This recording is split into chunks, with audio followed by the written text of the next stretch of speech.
ekiseera abantu bale ku ssente ekibiina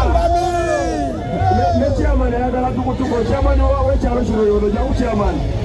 jangu oyogera ne president